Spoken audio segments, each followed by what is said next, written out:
What's up, everybody? John Hoover from the franchise, bringing you post-game analysis of Oklahoma 52, West Virginia 14. It was the blowout. It sounded like Sooners favored by 33.5 coming into this game. They covered that.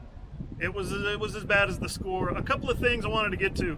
The Sooner Schooner flipped over. More on that later. Jalen Hurts, he flipped over West Virginia. 16 of 17 passing, well over 300 yards, 5 total touchdowns accounted for. He also rushed for 75 yards. Jalen Hurts was a machine today. His 308 passer rating on what is a windy day. Apologies for the wind in the microphone because we're outside today.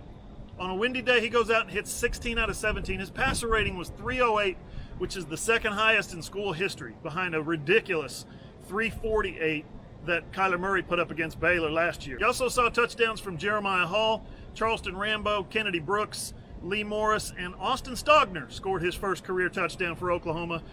This game, much like last week against Texas, Jalen Hurts played great. It was really all about the defense. Get a load of some of these numbers. West Virginia rushed for 51 yards. They averaged 1.7 yards per carry. That's outstanding. That's just that's obscene. Austin Kendall, the former Sooner, comes back to Norman. Little contentious the way he left, but you could feel the love on the field after the game. Lincoln Riley spent some time with him. A lot of his former teammates came up and greeted him and spent some time with him as well. You could tell that he enjoyed being back here. He didn't have a great game. 15 of 31, under 50%, only 182 yards. Get this. I went through the play-by-play. Remember my statistic from last week in the Cotton Bowl when 47% of Texas's plays ended up 2 yards or less? You're going to love this.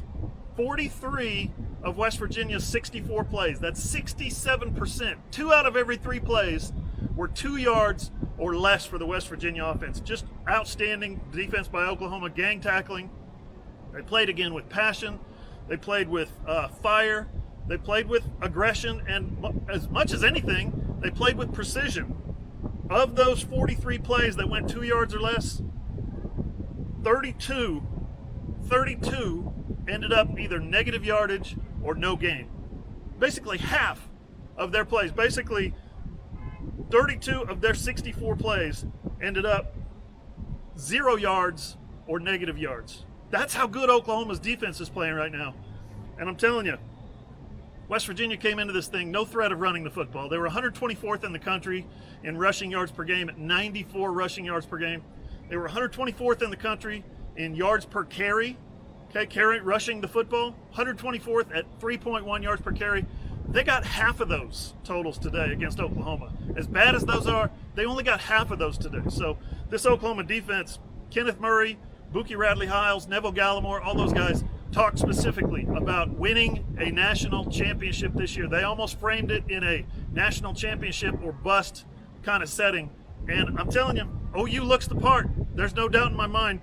Every other playoff contender right now looks at this game and they look at Oklahoma and they see the Sooners' offense, obviously, Lincoln Riley's offense. But they're starting to look at that defense, and if they're not just, outright, they see determination, they see guys playing together, they see guys playing for each other. They don't see blame going around like there was in previous years. If they're not concerned, if they're not deeply concerned, then they are shaking in their boots. And if that wasn't scary enough, here as Halloween gets ready to come upon us. Today you had a blocked punt for a touchdown. Austin Stogner jumps on the ball in the end zone. The punt that Braden Willis blocked was the third time in 2 years that Oklahoma has blocked a punt for a touchdown. And before it happened 2 times last year against Florida Atlantic and Kansas, it had not happened since 2002. So Shane Beamer's got the special teams going. Alex Grinch has got the defense going, and certainly Lincoln Riley has the offense going. You talk about scary now. The Sooner Schooner flipped. I'm going to read you the statement from the university. The Sooner Schooner tipped over today. We believe it was the result of weight distribution among riders in the rear of the wagon. 3 individuals were evaluated at the stadium and released. All others reported that they were uninjured. Upon initial evaluation, it also appears that the ponies are uninjured. Medical staff responded immediately, as did the expert horse handlers and veterinarian who staff all games. We are grateful that the injuries were not serious and for the staff members who responded so well. So it's pretty freaky. First half, thing comes out, as it always does. I've seen the Orange Bowl skit where they're worried, you know, they get stuck and they get assessed a 15-yard penalty, and I've seen it happen before, but only on video. I've never seen it happen live. It was pretty freaky. It was pretty scary. Lincoln Riley said he's glad everybody's okay.